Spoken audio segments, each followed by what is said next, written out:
কথা বলে আমি একটি ছোট্ট কবিতা পড়ে তার উদ্দেশ্যে আমি শেষ করে পড়তে চাই।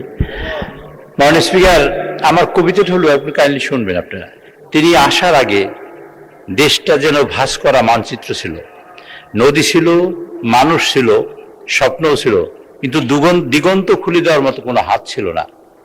তিনি এলেন, বললেন খুবই কম কথা, সময়ের কপালে লিখে দিলেন একটি উজ্জ্বল উচ্চারণ, বললেন উই হ্যাভ এ প্ল্যান।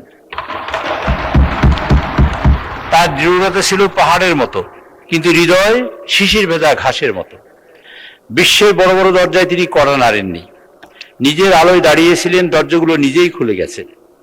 এখন দূর দেশেও আকাশেও আমাদের পতাকা রং দেখা যায়, বিদেশি বাতাসেও শোনা যায় এই মাটির নাম, এই দেশের নাম, বাংলাদেশের নাম।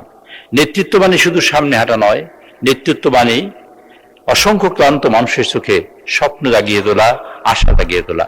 ধন্যবাদ মাননীয় স্পিকার, ধন্যবাদ সকলকে। ধন্যবাদ মাননীয় সদস্য। এই অর্জন আমাদের গোটা জাতি তথা দেশের অর্জন।